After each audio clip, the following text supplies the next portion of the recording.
لیکن نظام الدین میں یہ پہلا حادثہ نہیں ہے جو پیش آیا ہے، یہ پہلا واقعہ نہیں ہے جو پیش آیا ہے۔ جب سے نظام الدین قائم ہے اور جب سے یہ تحریک چل رہی ہے، جب سے اللہ پاک نے اس کام کو چلایا، اس وقت سے آج تک نظام الدین ان حالات سے محفوظ نہیں ہے۔ اور میں نے ابھی تفصیل سے بتایا کہ یہ ان حالات سے تو خیر القرون بھی محفوظ نہیں ہے، خیر القرون بھی محفوظ نہیں ہے۔ اللہ کے نبی موجود ہیں اور انصار مہاجرین تلوار لے کے کھڑے ہو گئے اللہ کے نبی کے سامنے، یہ خیر القرون بھی محفوظ نہیں ہے۔ یہ سب ہوگا اور ہوتا رہے گا اور آئندہ بھی ہوگا، سن لیں اچھی طرح، آئندہ بھی ہوگا۔ لیکن میرے بھائیوں، جب مولانا الیاس صاحب رحمۃ اللہ علیہ کا انتقال ہوا تو مولانا نے 6 لوگوں پر اعتماد کیا کہ مجھے ان 6 لوگوں پر اعتماد ہے۔ ان 6 لوگوں میں ایک مولانا احتشام الحسن کاندھلوی رحمۃ اللہ علیہ، جن کا نام یہ مجمع سارا جانتا ہے، مسلمانوں کی موجودہ بستی کا واحد راز انہی کی کتاب ہے۔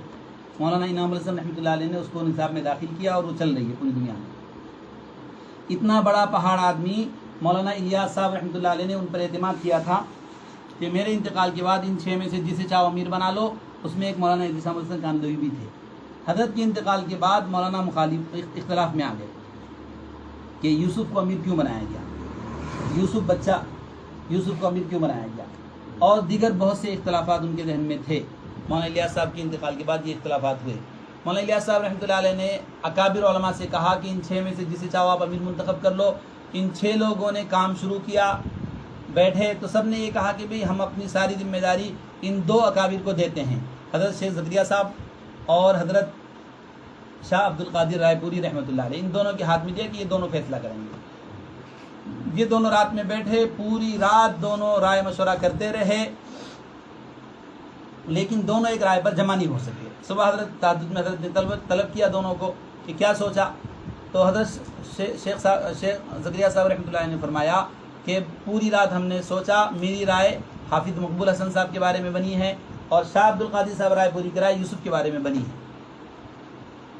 تو مولانا الیاس صاحب رحمۃ اللہ نے فرمایا کہ اہل میوات اور اہل دہلی جتنا یوسف پر جمع ہوں گے اتنا کسی پر جمع نہیں ہوں گے۔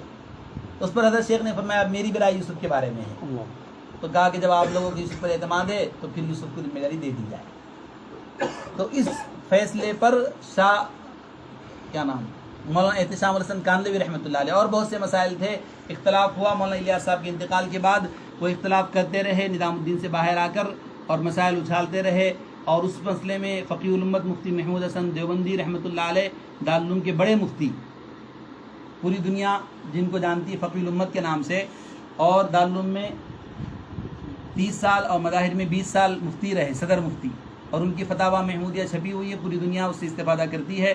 اتنے بڑے مفتی سے خط و کتابت ہوئی اور اس میں بہت کچھ حضرت کو کہا، مولانا احتشام الحسن کاندھلوی رحمۃ اللہ علیہ اختلافات میں بہت کچھ کہا، وہ چھپا ہوا ہے فتاوی محمودیہ کے اندر، علماء اس سے رجوع کر سکتے ہیں۔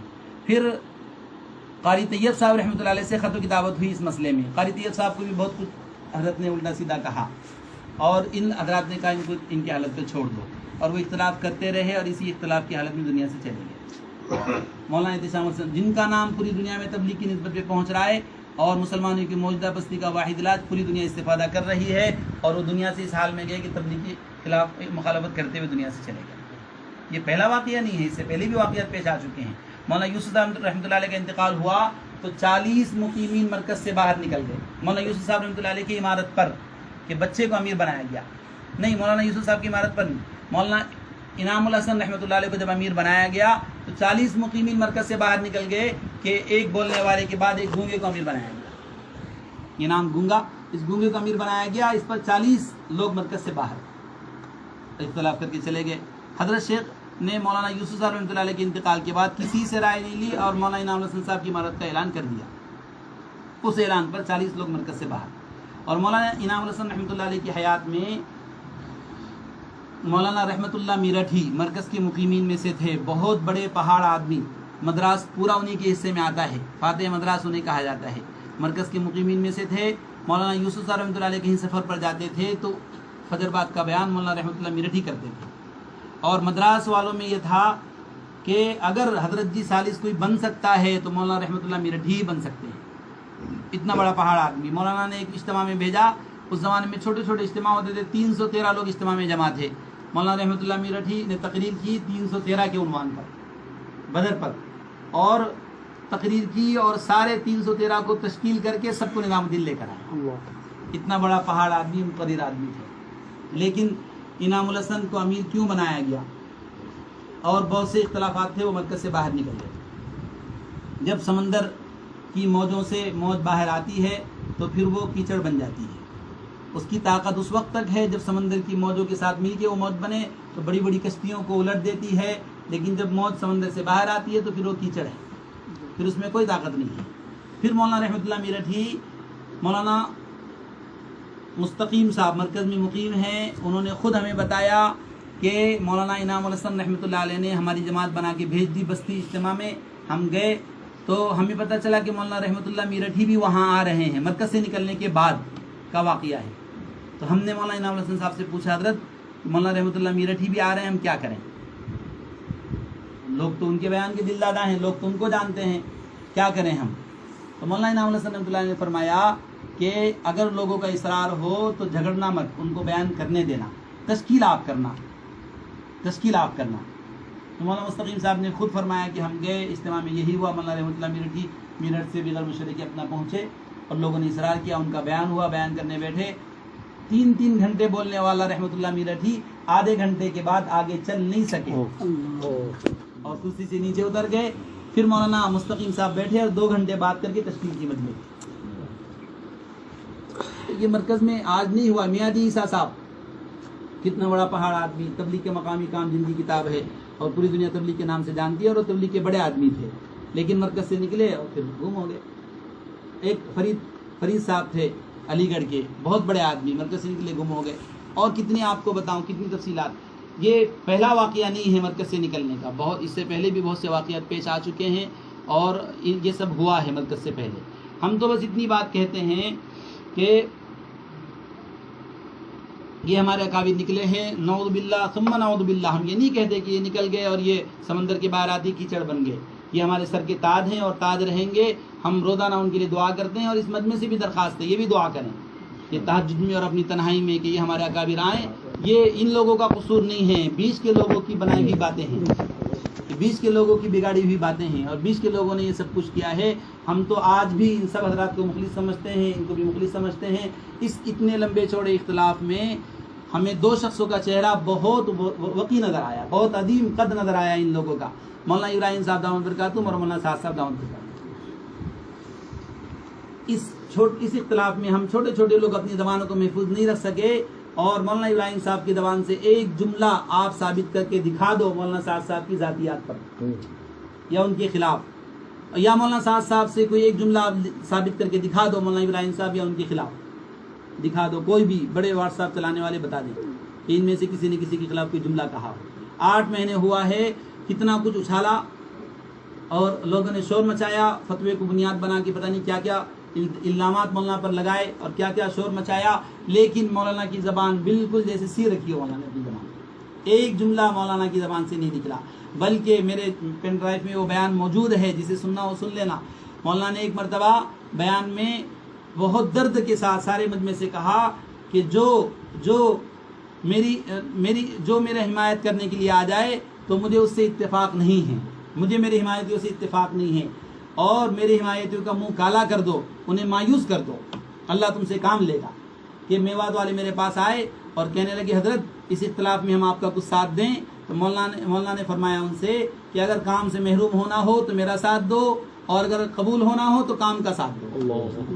یہ بیان میرے پاس موجود ہے. رو کر مولانا نے کہا، رو کر کہا میری حمایتوں کو مایوس کر دو، ان کو نا امید کر دو، اللہ تم سے کام لے گا. مجھے کسی کی حمایت کی ضرورت نہیں ہے، کام ہے، کام لے کے چلتے رہو، کام چلتا رہے گا اور کام بڑھے گا آگے. تو یہ مخلصین حضرات ہیں، ان کا آپس کا اختلاف ہے، لیکن بیچ کے لوگوں نے اس کو اچھالا اور شہرت دی اور جو کچھ مسائل پیدا ہوئے. ہم تو بس اتنی بات کہتے ہیں کہ خطۂ اجتہادی تو جنتی ہونے کے ساتھ جمع ہو سکتی ہے. حضرت عائشہ رضی اللہ تعالیٰ جنتی عورت، اور ان سے اجتہادی غلطی ہوئی کہ وہ حضرت علی کے مقابلے پہ آئی. اللہ کے نبی نے حضرت عائشہ سے کہا تھا کہ عائشہ تو کسی کے خلاف خروج کرے گی، ایک مقام سے گزر ہوگا، کچھ کتے بھونکتے نظر آئیں گے تو سمجھنا تو غلطی پر ہے. حضرت عائشہ چلی، ایک مقام سے گزری، حضرت علی کے خلاف سفر میں چلی، ایک مقام سے گزری، کتوں کے بھونکنے کی آواز آئی، پردہ اٹھا کے پوچھا یہ کون سی جگہ ہے کہ فلاں جگہ ہے، کہ مجھے واپس لے چلو، مجھے واپس لے چلو۔ اور ایک روایت ہے، ایک روایت میں ہے حضرت مغیرہ ابن شعبہ رضی اللہ تعالیٰ عنہ، تو حضرت علی رضی اللہ تعالیٰ عنہ نے ان اختلافات میں حضرت عائشہ رضی اللہ تعالیٰ عنہ کے ساتھ ایک بڑی فوج جس میں بدری صحابہ، جنتی عشرہ مبشرہ، جن کو اللہ کے نبی صلی اللہ علیہ وسلم نے دنیا میں جنت کی بشارت دی تھی، ایسے عشرہ مبشرہ ان کے ساتھ مقابلے پہ آ رہے تھے۔ تو حضرت علی رضی اللہ تعالیٰ عنہ نے اپنا ساتھ دینے کے لیے حضرت مغیرہ ابن شعبہ سے کہا کہ جاؤ کوفہ والوں کو آمادہ کرو کہ میرا ساتھ دیں۔ تو حضرت مغیرہ ابن شعبہ کوفہ گئے اور کوفہ والوں میں بیان کیا اور کہا اے کوفہ والو، ہمیں اس بات کا 100% یقین ہے کہ حضرت عائشہ جنتی عورت ہیں اور وہ اللہ کے نبی کی بیوی ہے، دنیا میں بھی اور جنت میں بھی، لیکن اللہ پاک نے حضرت عائشہ کے ذریعے تمہیں ہمیں آزمایا ہے کہ عائشہ کی اطاعت کرتے ہیں یا امیر وقت کی اطاعت کرتے ہیں، یہ ہماری آزمائش ہے۔ اس تقریر پر سارے کوفہ والے حضرت علی کے ساتھ آئے تھے اور پھر جنگ چلی تھی۔ جب حضرت عائشہ رضی اللہ تعالیٰ عنہ کو تنبیہ ہو گئی کہ میں نے اجتہادی غلطی کی اور حضرت علی کے مقابلے پر آئی، تو حضرت علی رضی اللہ عنہ کے پاس آئی اور معافی مانگی رو کر، اور کہا کہ میں اب آپ کے مقابلے پہ باہر آئی تھی، اب میں آپ کا ساتھ دینے کے لیے آپ کے ساتھ رہوں گی۔ حضرت علی رضی اللہ عنہ نے فرمایا کہ میں وہ غلطی نہیں کروں گا جو میرے مخالفین نے کی ہے، میرے مخالفین نے آپ کو اپنے گھر سے باہر نکالا ہے، میں آپ کو آپ کے گھر سے باہر نہیں نکالوں گا، آپ چلے جاؤ اپنے گھر پہنچ جاؤ۔ اور پھر ایک وفد کے ساتھ ان کو گھر روانہ کیا، ایک بڑے وفد کے ساتھ، اور بہت سارا سامان دے کے روانہ کیا اور کہا آپ چلی جاؤ، ان سے تو میں خود نمٹ لوں گا۔ تو جنتی ہونے کے ساتھ اجتہادی غلطی ہو سکتی ہے، جنتی ہونے کے ساتھ اجتہادی غلطی ہو سکتی ہے۔ تو مولانا ابراہیم صاحب، مولانا احمد لاڈ صاحب دامت برکاتہم سے ہمارا کہنا یہ ہے کہ اجتہادی خطا ہوئی کہ وہ مرکز سے باہر نکلے، اور اس نکالنے میں بہت سارے مجمع کا حصہ، بہت سارے لوگوں کا حصہ ہے، بہت سارے لوگوں کی کوششیں ہیں۔ کیوں ہیں اس کی تفصیلات بہت لمبی ہے، ہمارے امیر صاحب نے کہہ رکھا ہے 1 گھنٹے میں فارغ کرنا ہے، اس کی تفصیلات بہت لمبی ہے۔ ایک مرتبہ ہم نے ایک ساتھی کو لے کے بیٹھے